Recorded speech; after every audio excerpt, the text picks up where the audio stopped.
an important point that I want to make too, is like, we don't want to create this imaginary hero narrative where it's like, all the world needs is for all of us to take up arms against all the evil forces of the world. I want to tell a story for kids about how we use our minds and our hearts and our camaraderie, our fellowship with other people to defeat the evil in the world.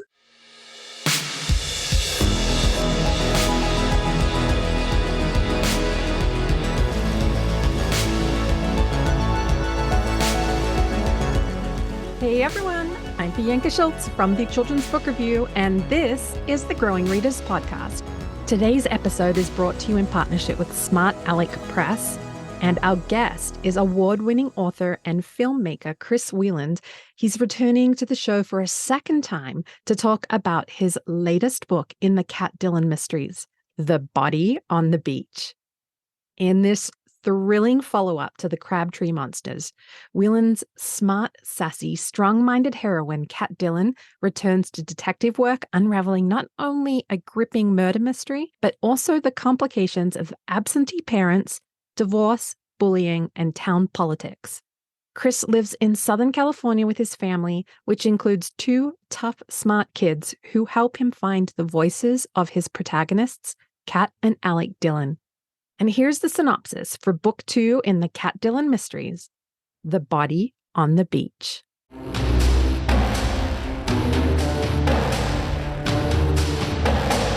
In Crabtree, Michigan, winter can be murder. 13-year-old detective Cat Dillon and her little brother Aleck are back. Even after cracking the case of the century, Cat and Aleck are still stuck in Crabtree and suffering through a long, cold winter. When a middle school mean girl approaches her with a problem, Cat can't imagine it's worth her time, or that there's a chance it will lead to the next big mystery. But then Gabby becomes the focus of the local police, especially Cat's grandpa Nick. Before Cat can get to the bottom of things, she finds Gabby dead. As Cat and Aleck try to solve the murder, they find themselves at odds with kidnappers and killers, private eyes and cops, and more than a few kids and adults who would just like them to go away.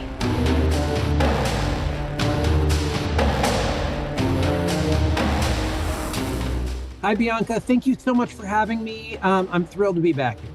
Well, it's a pleasure for me. I know last year we chatted about the Crabtree monsters, and now you're back on the show to talk about the second book in your Cat Dillon mysteries, which is The Body on the Beach. So last time we chatted, you spoke to the idea and enjoyment of creating a strong and intelligent girl protagonist for tweens and young adult readers. So is that still what's driving you as you delve deeper into these characters and the setting of Crabtree, or has it shifted at all? I don't think it's shifted at all. I think having a strong tween girl protagonist who is smart, who is tough, who can solve things that the adults can't is still my primary focus. I think that what I've really tried to do in the second book, and I will continue to do as this series goes on, is that kind of strength, that kind of smarts, that kind of toughness is not static. And so what I hope you see as a reader in Body on the Beach is that she still is tough and smart, and she still is the best teen detective around.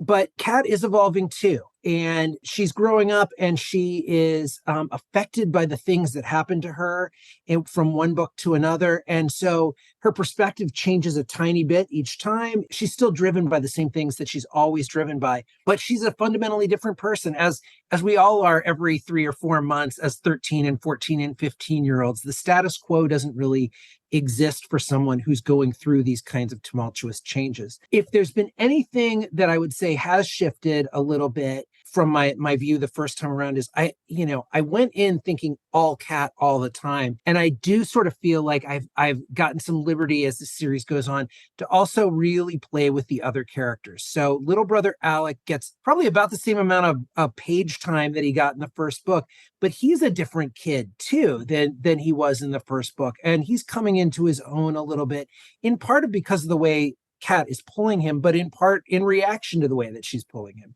And we see this with their friend Tom, and we see this with their grandfather. And I really love the idea that I have this series in which I can play with these characters and they're not sort of immovable objects, that they are affected by the things that happen to them. And that's something that I hope, really sings out to my readers, because they're not static. They see their parents or the adults in their lives changing. They see their friends changing. And so I want to reflect that in these books. And that answer, I actually felt that a lot when I was reading The Body on the Beach. So everything you just said, that absolutely comes across to the reader. So well done. Well, thank you. Well, look, I mean, one of the other things I think that is going on for so many of these readers is that when you're 13, 14 years old or 10 or 11 years old, the stakes seem so high for everything that you do. Every friendship tweak, every argument with your parents, every whatever. It feels like the world is, and like the stakes are at 10 out of 10 or 11 out of 10, and everything is so high. And so what we get to do in this story is sort of reflect on that and show these characters going through that when the stakes really are life and death. And everybody's felt like their life is life and death stakes. But Cat and Aleck are really living through that. So there's a metaphor piece to it, but it's also watching my own family and watching how people adjust over time and getting the chance to illustrate that and play with it. Well, The Body on the Beach, as you said, there's murder in there, right? Yep. So it's really gritty, but it's really fun and it's very exciting. And it definitely keeps the readers guessing and turning all of those pages right till the end. So just in general, how fun is it to stay with these characters and revisit them every time? I love sticking with the characters. I love these characters. And I am a regular overwriter. I write probably 2 to 3 times as much Cat and Aleck dialogue as ends up in the actual book. And it's because I love them so much. And I could write a book, I feel like, I don't know if anybody would want to read it, that was just the two of them chatting for forever, because I do love them so much. And the characters that, are on the outside of the two of them, I love them so much, but I've really found that I love the grandfather. So he's got real depths to him that I've been able to explore. And Tom, God love him, even though he makes a fool of himself half the time, he has these things that I love to play on, and that I don't get tired of them. Crabtree is interesting too. It's based on real places, but it's a fully created town, so it can be sort of whatever I want it to be. And I don't think I knew I was going to love it as much as I do when I started writing the series. I wanted sort of a type of place. And as I got into writing about this place and the people who live in it, I ended up talking about things I had no idea were going to end up in this story. So there's real depths to this small town that the kids hate, but that is a real breathing, living place where people live and their lives are upended by the things that these kids are involved in. Yeah, and let's be clear, it's not the reader kids that hate it. It's Cat and Aleck living in the town of Crabtree, and they hate it because they're from Los Angeles and they're used to the warm, beautiful weather, and it's miserable and cold and icy, and That's right. And they do, and they're still finding their way with friends, and there's still not very much to do, and they feel hemmed in because they've been sort of free range kids in this big city before, and now they don't, the boundaries are not quite so far away. And you and I talked about this before. I feel like we've spent so much time in literature over the years looking at stories of the country mouse that goes to the big city and how different it is. We don't spend nearly as much time talking about the city kid who goes to the smaller town and really feels that culture shock. It's just as stultifying for them, right? It's just as big a deal. I think something, related to that is during the pandemic, I think a lot of families, mostly the parents, realized, actually, I can work from anywhere. Right. And a lot of parents did pick up their families and move them from bigger cities into more nature-filled areas. And so a lot of kids would be experiencing that. I think that's absolutely right. Yeah, that's what it is. And there's this sensibility of, well, it's smaller, thus it's safer. Obviously, we've turned that a little bit on its ear in Crabtree because, Cat and Aleck have been there for 6 months in this book, and they've already been a part of 2 violent crazy capers. They'll be going through another one before it's 9 months, and so on. That turns it a little bit on its ear. There's danger everywhere, right? Well, I have to ask you this: was it easier to write the Crabtree monsters or easier to write The Body on the Beach? It was easier to write Body on the Beach than it was to write the Crabtree Monsters. It did take less time. Remember, Crabtree Monsters was a script first, and I changed the gender of the main character. It was not a girl detective when I first wrote the story many moons ago. So in Crabtree Monsters, I had the plot, but I really changed everything else. In this one, I was able to start from the character, and that makes a huge difference in sort of filling the space, right? Once you know basically where you're going, and I knew that I had to get grittier than I did in the first book. I knew that one of the things that was important to these characters was continuing to put them through things that are harder. You love your characters, as I said, I love Cat and Aleck so much, and yet the goal is to continue to put them through trials that really test their limits. And if it feels repetitive, it's not doing the job. So I started with a lot more this time around, and it was fun. I still rewrote the whole thing a couple of times, from a page one edit, because things needed to creak out, or I liked this bit but not that bit. I made my villains too evil. I made them not evil enough. That sort of, without saying who the villains are. No, right. We don't want to give, that's the thing with mystery books, is you can't give away any spoilers, right? Right. No spoilers. Otherwise the fun gets That's diluted. Right. But I think something that you just touched on too, that's just important. Anybody who's lived life long enough knows that our biggest growths do come from adversity. And so I loved what you said, is that the stakes are a bit higher for things that Cat and Aleck experience in this story. There is a body on the beach, as the title says. Obviously the stakes are high so that we can experience maybe some different sides of the characters, and that definitely happens.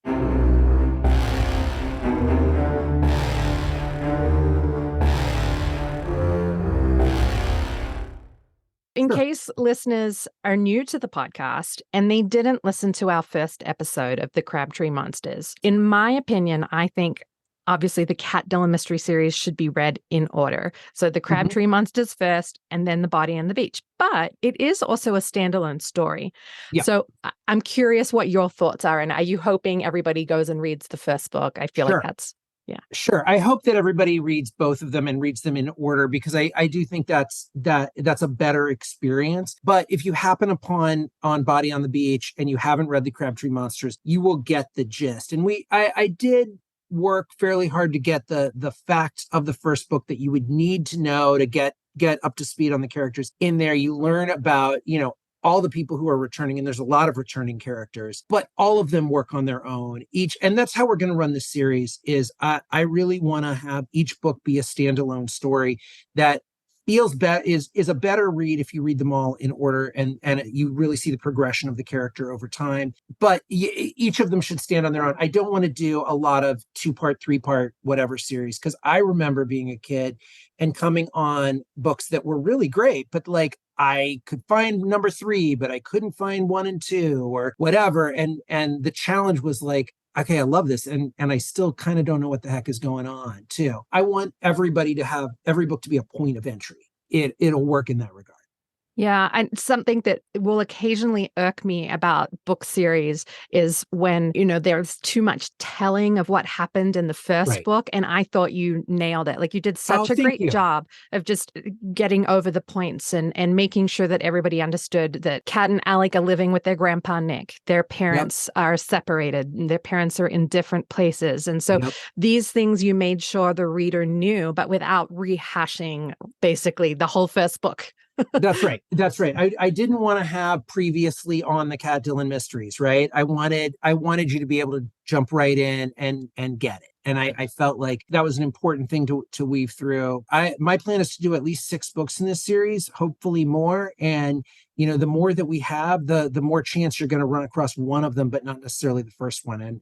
And hopefully you read the one that you get and you think, wow, I need to go back and read all these other ones. But there is that ability for you to just pick up and get started. In our last chat, we explored your heroine, and we've done a little bit more today. Yeah. So we know she's tough. We know she's smart. She can be really sarcastic, but she's also empathetic. And occasionally she has a little self-doubt that creeps in. Yeah. Like any teenager, like any human being. In the Body on the Beach, she goes through an emotional struggle. Do you want to speak to her struggle in this book? So to speak to her emotional struggle, I think that, we were talking earlier about stakes, and the stakes in this book feel different to Kat, which is one of the things that I really wanted to play with. She In the Crabtree Monsters, she was motivated to figure out who the monster gang was because that would set her grandfather out of jail. And it was also the best shot that she had of getting home to LA at any point, right? Those were the stakes. She had one goal, she had blinders on, and she was going to achieve that no matter what, or she thought she was going to try to achieve that no matter what. Now, this is a place where she lives and she knows these people. They're not just off to the side. The people around her really are a part of her life, whether she likes them or not. They're a part of her life. She understands their humanity. And I think, we had two murders in the Crabtree Monsters. They are much more off the page murders. They happen and they're referred to, but Kat doesn't really see the results. This is a murder, and again, without spoiling everything, of someone who is Kat's age and who Kat sees as a peer, whether, again, she likes this person or not, it's a peer. And that changes the scope of things. And it also, her grandfather is free and he's good at his job and he's investigating this. And so it makes her investigation more complicated. She could, if she chose to do it, if she could do it, which I mean, I think we could probably argue that for an hour, of like whether she could actually walk away from it. But theoretically, she could walk away. And at some point or another, she believes her grandfather could probably figure this out. Obviously, not as quickly as she does it. His book would have to be like 500 or 600 pages as opposed to 300. But she believes that he's competent to do what he does. And she's affected by this fact of like, now I'm seeing not a bank robber who will kill somebody because they're trying to get away. And it's that kind of occasional thing. Somebody who's willing to kill someone like me and has done it now.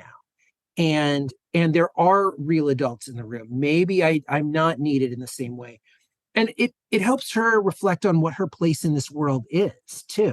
Like, she doesn't have to be the sole hero. She ends up being in many ways the sole hero, but that changes the way that she has to look at things. And it changes, I think, the way she thinks about who she wants to be, how she wants to be a part of this world, and how she wants to keep fighting for the things that are important to her.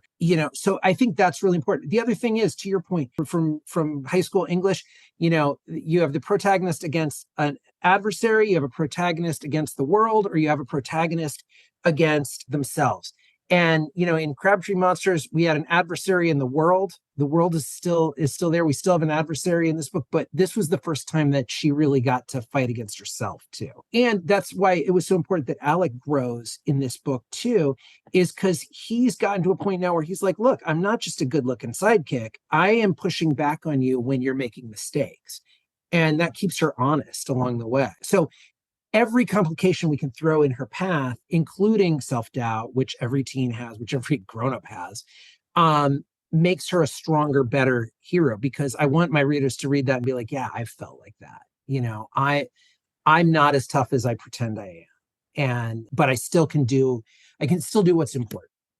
As a writer and a filmmaker, yeah, like, what are the elements of story? That's the great book, and I'm totally blanking on the author, but the anatomy of story. But like, what are the elements of story that you think about as you're writing, or the elements of story that maybe when you run into a problem with your character on where to take them, or the plot on where to take it? Like, what are the elements of story that you fall back on to help you like work your way through? I mean, it's a really good question. It's for me, my first fallback is always character, and this is something I'm writing the third book right now. And it's something that happened to me just in the past week, where I've gotten up to a certain point in the book and I know what's going to happen in another certain point. And I've got to bridge the gap. Like, I didn't outline well enough or figure it out well enough, right? I had an idea, but I don't like it now. That gets me from point A to point B. And so, a little bit of it is reflection on other books and other authors, and thinking about how authors I value have done similar problems. So I'll go back and I'll go through the books that I really loved growing up, especially in this genre. But at the end of the day, it's really either conversation with myself or a conversation with my kids about like, okay, what I know that Kat and Alec are going to get here. What would they do at this point to get them here? And it becomes this conversation about who they are, and because they've always got to be true to those personal traits. What would make them move in that direction? There's a Raymond Chandler quote about how when you run out of character development, that's when you have a man, jump into the room with guns blazing, and that works. And certainly I'm guilty of using that, but you can't do it every time. Yeah, the character has to drive it. And so I think that is a big piece. Setting obviously comes into it a little bit. And then, the other thing is just the idea of pacing. And this is where the film piece, I think, served me really well, is if getting myself from point A to point B is going to take too long, or it's going to be okay, I'm going to go get a snack kind of moment, then we got to find a better way, right? We've got to figure out a way to get them there quicker, and that's still logical, but that makes those things happen. I think about all of those things. And I'm always thinking too about just how to make it visual, so that when my reader is going through it, like, can they see what we're talking about? Can they imagine the scene? Even if it is them going through newspaper clippings and trying to figure out the backstory of whatever, what does that look like? Okay, can you see yourself doing that? Great. And how do we get ourselves out of that? Like, what's the top and the bottom of every scene that way? When I was reading it, there were a few moments where I realized I was thinking very visually in my mind. Again, no spoilers, but there is an ice-breaking scene. And that one, I saw it cinematically. It looked like a movie in my mind. So well done. Thank you. That's one of my favorite sequences in the book. It was one of my favorites to write. And it's, it doesn't happen very often, but occasionally you get to write things that have suspense in them, where you're in suspense as you're writing them. Like, you want to maintain, as you're typing away, that feeling that you've got, where the blood is pumping really fast and you're feeling like you don't know what's going to happen next. I might be putting you on the spot here. Do you happen to have a copy near you that's possibly like a passage that you would want to read that would be a highlight for you? Or well, let me see what we can do. All right, perfect. I'm going to take something from pretty early in the book because of the spoilers phenomenon. I think that there's too much risk of throwing out a fact or something that would give it away. So what I'm going to do is I'm going to read from chapter 3. This is The Body on the Beach. This is where Kat is meeting up with a girl from her class named Gabby, who has out of the blue approached her. They're not friends. And Kat can't possibly believe that what she's being approached about could be anything, but Gabby is persistent. So this is the chapter.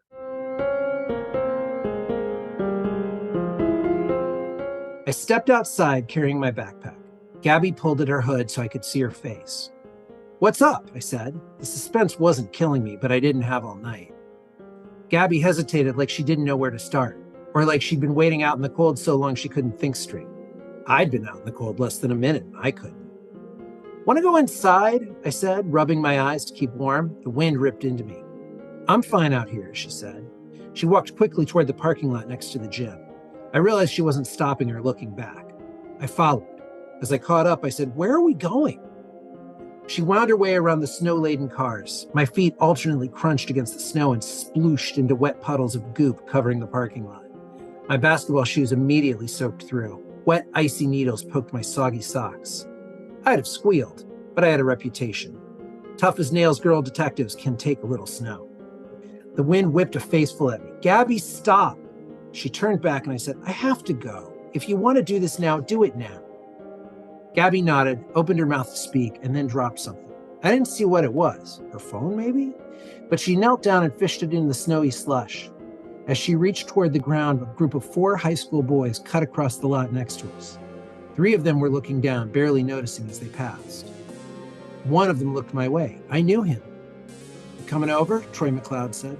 I nodded. "Can you tell your mom I'll be a minute?" "She expects that by now," he replied, and walked on. As soon as Troy was out of earshot, Gabby stood up, phone in hand.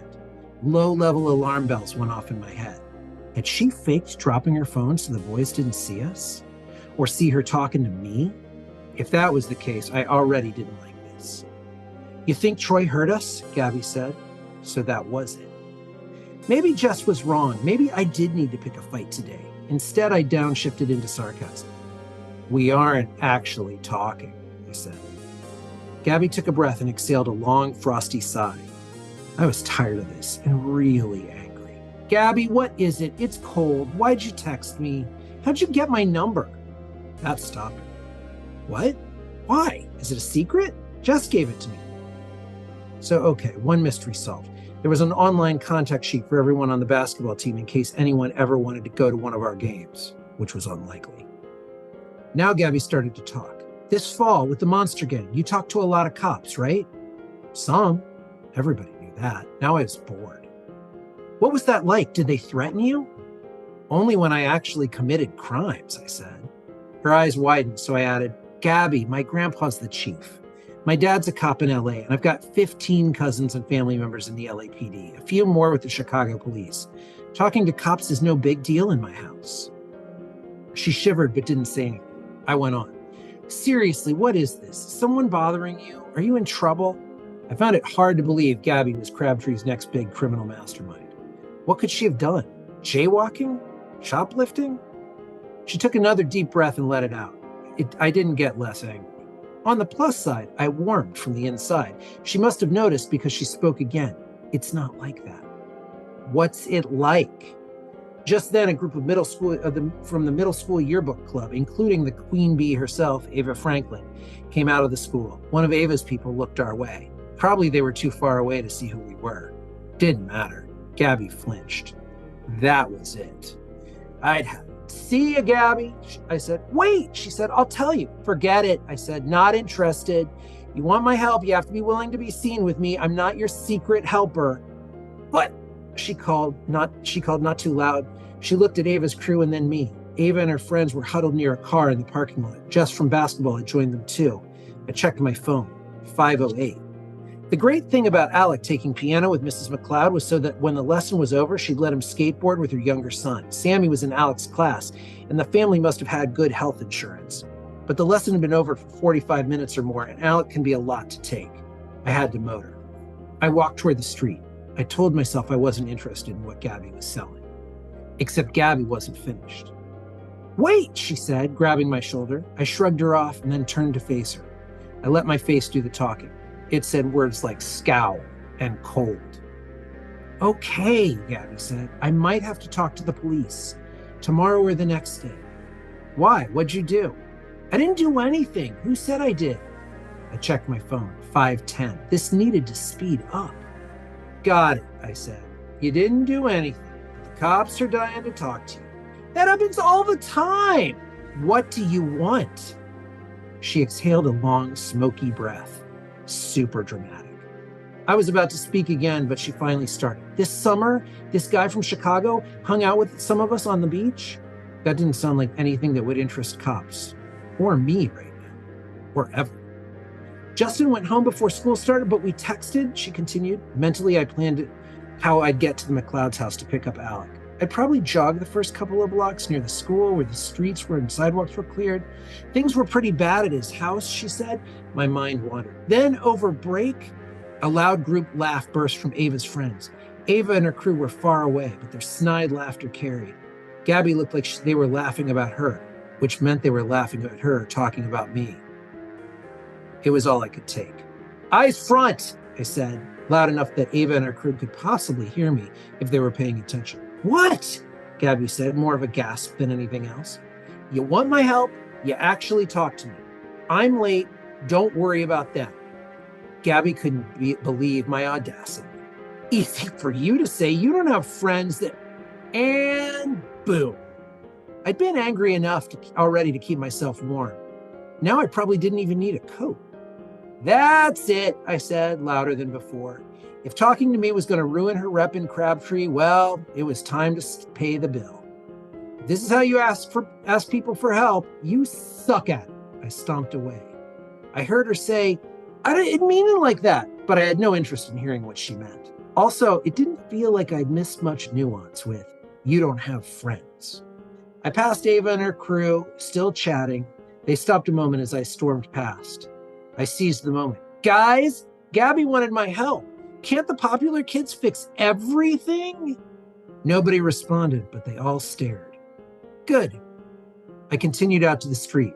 When I was far enough away, I jogged to the clouds. I loved that you read that particular section because I think it does a really great job of showing who Kat is, the main protagonist. You know, she's got attitude, she's got sass, she thinks about things. It's got your setting, like you know what the season is. You know that it's winter, right. There's snow. We've got a sense of time, right? Yep. So I love you're able to weave that all in. And then also what we talked about before about when it is a series.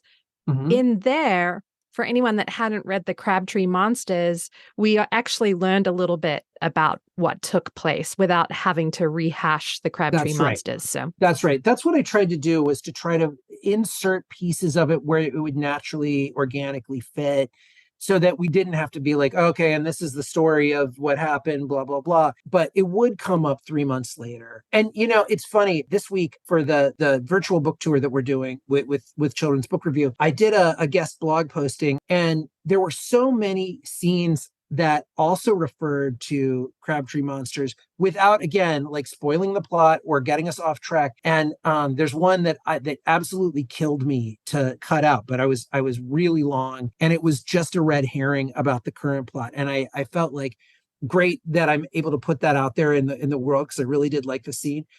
But yeah, it's got to be organic. It's got to feel like it makes sense in the world, and not that it's like, oh, here's the author writing, something so that you can hear his voice. You don't need to hear my voice. And you know what I'll do in the show notes of this episode? I'll include the link to the lost chapter. So anyone who wants to go read what Chris ended up chopping out, I'll have that in the show notes. I love it. Thank you so much. Yeah, you're welcome. All right. Well, what have you learned about your audience, the readers, since you started writing the Kat Dillon mysteries, and how has it changed the way you write or what you include? I think the thing that I've learned for the good, definitely, is that the people who I've spoken to, the kids that I speak to who have read the book, are really hungry for this kind of work. And you and I talked about this before. I am a true blue detective fiction lover. I have been since I was a little kid. It's a genre that I feel like is particularly poignant at this age, where you're in middle school, where the whole world feels like a mystery. And it exists more or less in the world that we experience. And so I've definitely heard a hunger for that is really refreshing and really energizing as I write through. In terms of what I've changed about it, I think that hearing from my readers, adults and kids, has definitely buoyed my sense of wanting to round out the rest of the world, and to sort of give some depths to the supporting characters that I certainly didn't try to skip on when I started the series, but that it becomes more and more important to me that they really are fully drawn characters, and that, again, without spoiling, there even Mean Girl Ava has some depths to her that we find in this book, and we're going to see her again and again and again. But like being able to try to make them into full people, so that they don't just seem like types or characters, that's been super important to me. The other thing I think that's been really interesting is to talk to adults and hear their view on the characters. I was sitting with a reader who I know just the last week, and he's read both books now. And he said, in that first book, I loved the book, but I really, Kat really annoyed me because she was so, she fought back against every adult. And he's like, in the second book, I feel like I get it more because, the mom is really shrill at times, and the dad seems like he means well, but he's ultimately kind of disappointing. And the adults kind of don't carry the water. And I was like, if I've done that, I feel like I've done my job, right? And again, I think we've talked about this before too. This sensibility that my girl protagonist at 13 years old, confronted with the demons and monsters that she's, figurative and real, that she's dealing with, should be this ray of sunshine, is not what I experience with my own kids or with the kids that I know. It is tough being a kid. And the more that we can reflect that, the more that we can make kids prickly at times and difficult at times, and be envious of other people. Kat is envious of her brother, even though he's younger, even though he hasn't saved the day as many times as she is, but he's more popular than she is. And he seems more resilient at times than she is.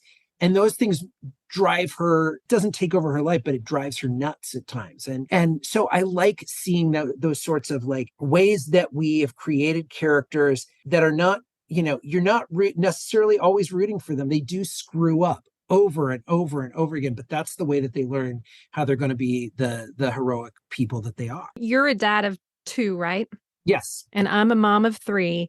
And I don't know if this is something that irks you, but for me, sometimes I feel like the world puts all this pressure on kids to behave in a Yes. typical way, Yes. or to even be perfect.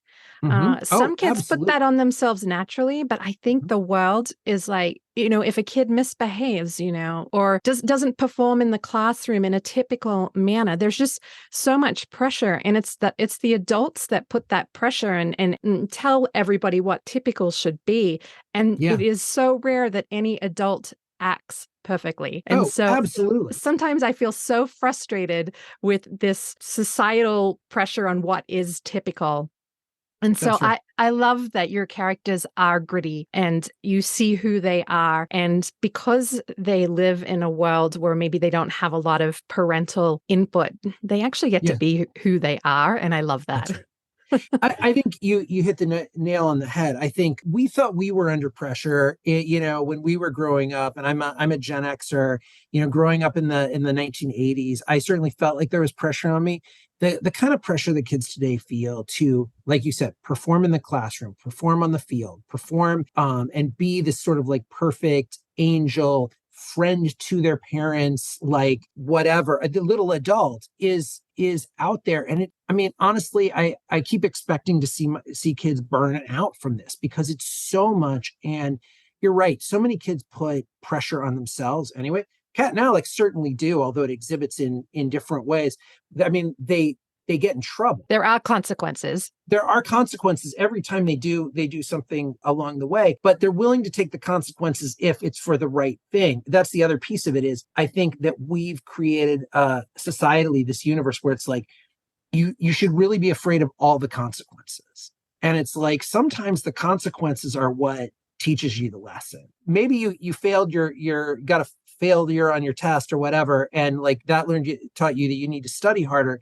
Or maybe it's something more where it's like you got a consequence for your action, but you knew you were doing the right thing. I think of older than Cat and Alec, but young people who protest for causes that are just in the world, right? And that may mean that you end up in jail. That may mean that you end up in trouble with your school or your parents or whatever. But like, if you're doing what's right, you're willing to take on those consequences. And I feel like, yeah, we've created this thing where the consequences are so scary, so terrible that we're missing a lot of the boat.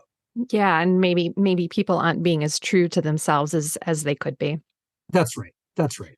So then the other topic I want to bring up is, Yeah. it is a murder mystery. A murder mystery is a genre, and I love that it exists because it is a real thing that actually happens in the world. Young people do get murdered. People of all ages get murdered. It's a sad truth.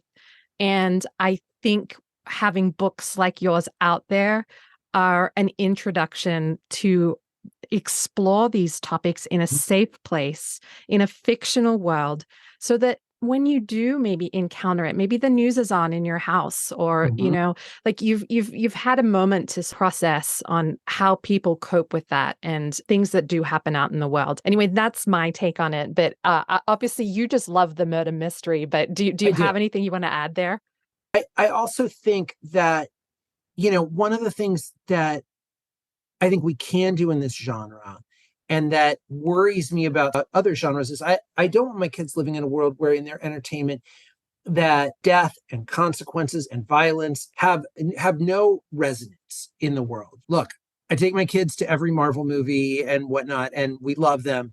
But like, there's so many people who die on screen, and it's almost cartoonish, which is appropriate because it's all comic books. But like, I think there is something that you can do in a murder mystery that you cannot do in a lot of fantasy and a lot of those kinds of books, where these are real things that are happening to a fictional person, but she could be a real person. And that's important to me, is that there can be this sort of like real world recognition that these things do happen. And I think you're right. I think it's an opportunity to really explore what the world is like from a safe distance. Obviously, you're reading it in this book, but that's something that I think has resonance for our characters. And I have definitely heard from people where they say, gosh, do you want to do gritty for 9 to 13-year-olds? And in general, my response is as nicely as I can put it, but like, the world is gritty for 9 to 13-year-olds. They are aware of much more horrible things than I put into my books. And there are certain places I'm not going to ever go with violence. And like, there's got to be a safe distance that we are able to have. But look, my kids have been through lockdowns of their schools, and my kids have been through seeing the world for what it is. And what I don't want to do, it's twofold.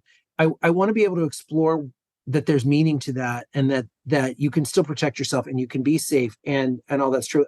One of the things I'm really conscious about with Cat and Alec is there's never a point where they'd pick up a gun or a weapon, a real weapon, and go after the bad guys and get deadly vengeance. They'll pick up a stick or a chair or something like that and defend themselves. Like, they are not themselves using deadly force. That is something that happens, that bad guys and cops are involved in that, and not them. And I think that's an important point that I want to make too, is like, we don't want to create this imaginary hero narrative where it's like, all the world needs is for all of us to take up arms against all the evil forces of the world.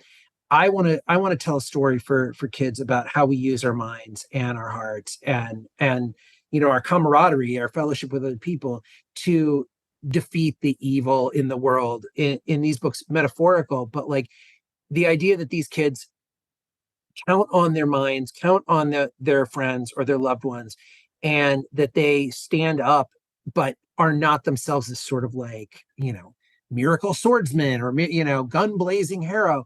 That's not of interest to me. And I feel like that's what makes the grit acceptable, is that we still keep that distance, and we don't, that it's not this sort of like eye for an eye, tooth for a tooth. It's much more cerebral than that.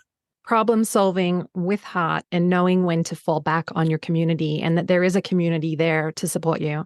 That's right. That's right. Yeah. As you've mentioned, which is exciting news, that there's the third Cat Dillon mystery book. It's Turnabout. Yep. So do you want to just speak a little bit of the overall arc between the Crabtree monsters and getting to Turnabout? Sure. So one of the things I decided really early on in the series is that my characters were going to age, but they weren't going to age in real time, because it takes me too darn long to write a book and to get it published. And so, Crabtree Monsters came out a year ago. They would already be a whole year older.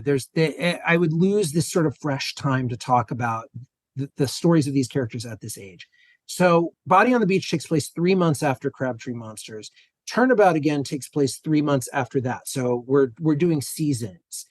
So fall, winter, spring will be next, and the next books will be in summer. So that's a piece of it. The other thing that happened as I was finishing up Body on the Beach that occurred to me in writing Turnabout, I already had the plot and I was already starting to sketch it out. I decided to set these books actually in an actual year. And originally I was going to just make it kind of a timeless series, right? Like, it's vaguely now, they all have cell phones, so it's not the long ago past, but they all have laptops.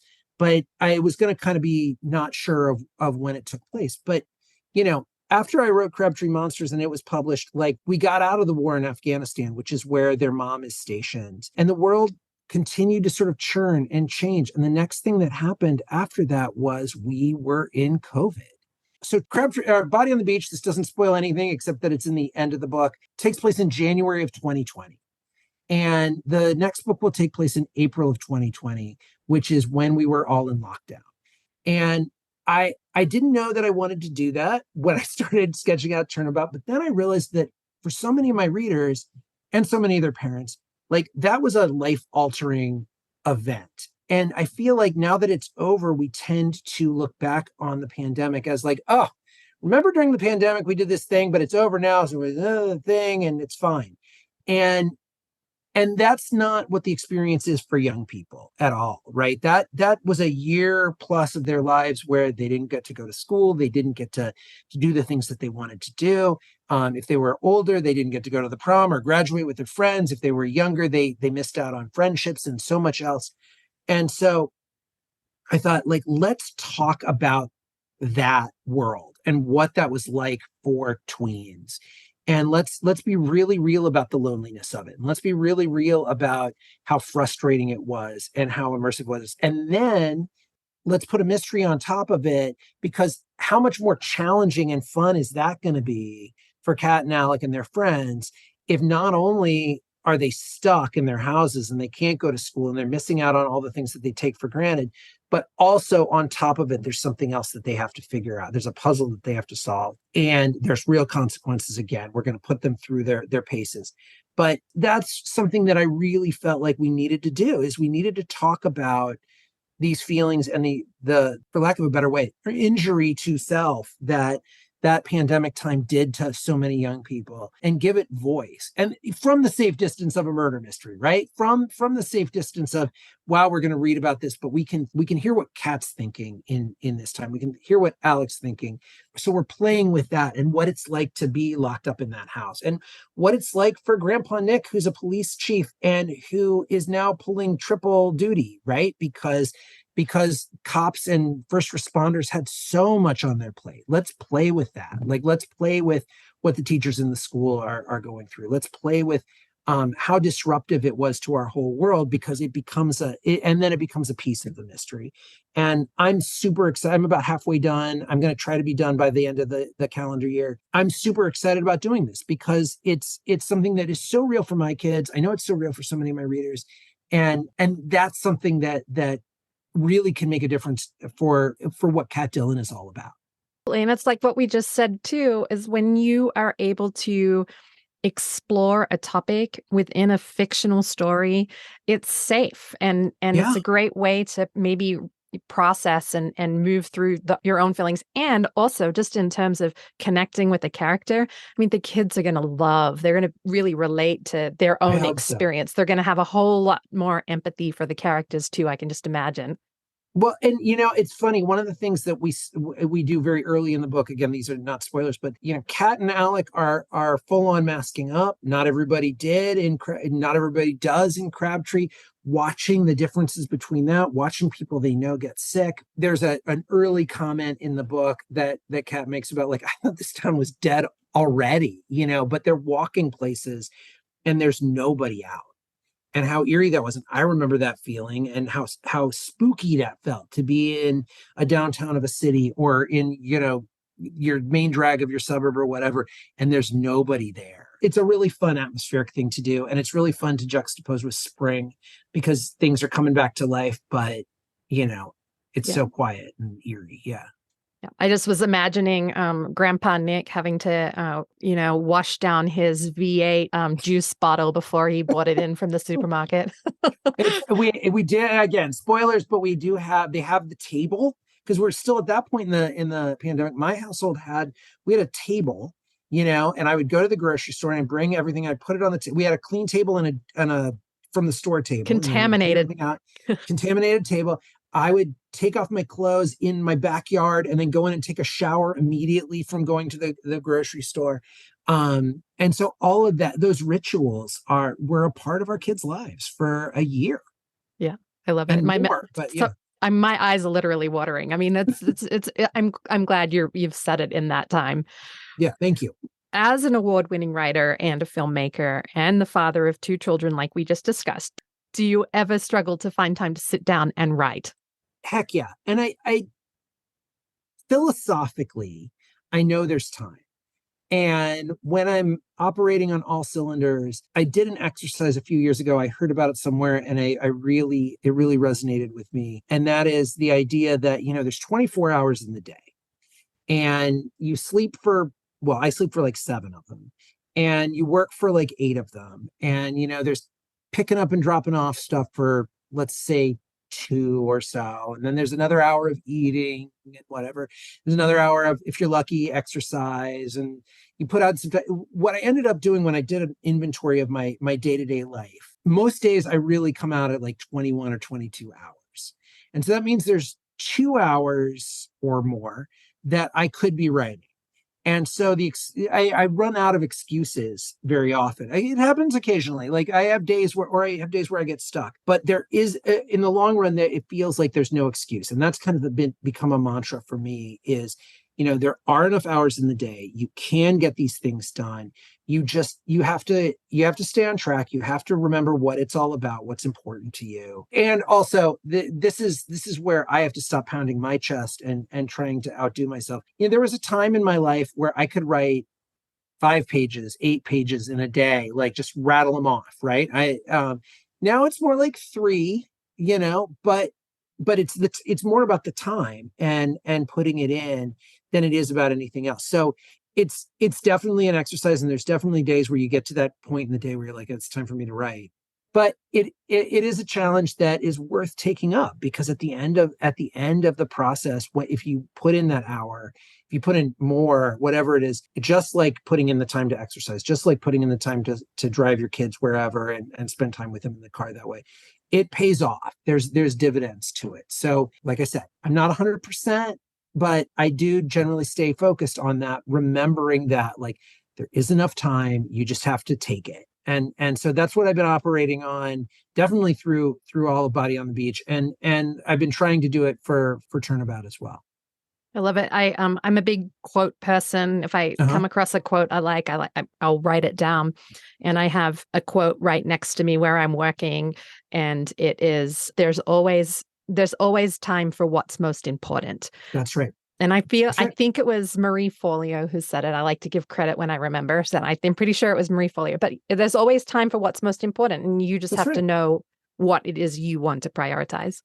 Yeah, and you have to be willing to go on the journey. I think so. When I was a younger writer, I think I spent so much time thinking about the destination and like when I was going to get that project done and when I was going to get whatever response from it that I was going to get. And now and maybe partly because my kids do get involved in the editing process with these books, and they do give me ideas about the voices of the characters. But the journey is really the rewarding piece of it. And so if you think about it in those terms, doing that hour a day, churning that out is much more rewarding than like, God help us, if you get to the end of that manuscript and you're like, oh, I don't even like it. Like you're going to have those moments. But you can't, if you don't think about it as, here's another quote, that writing is like ordering an extra large pizza, is what my writing teacher in grad school told me. He's like, so you get to the end of it and you're just like imagine if you ate the whole pizza, right? And you'd be like, oh my God, I can't believe I ate the whole thing. You feel kind of sick. But he's like, but you didn't, right? You ate a piece of it, and then you ate another piece of it, and then another and another. And that's the process. And if you think about it in those terms, it becomes less about the whole and more about just the work that you're doing. And that's super meaningful. All right, Chris, what is the one most important thing? If listeners were just to take away one thing that we spoke about today, like sure.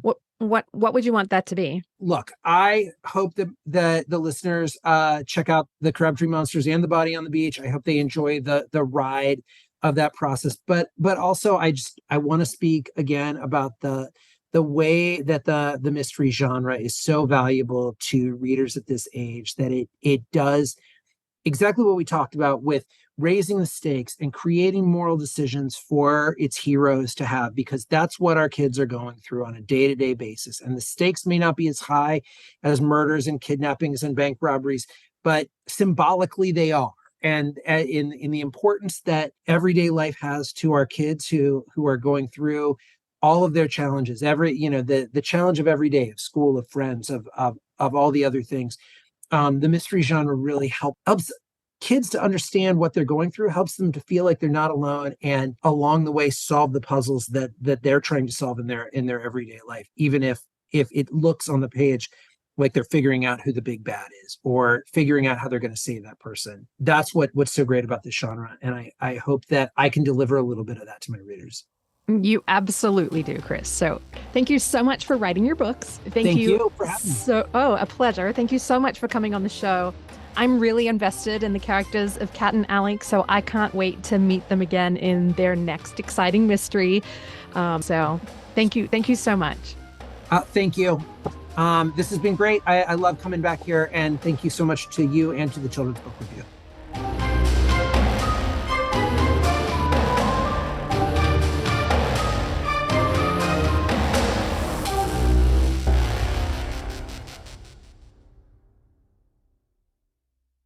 Thank you so much for joining us on this quest for growing readers.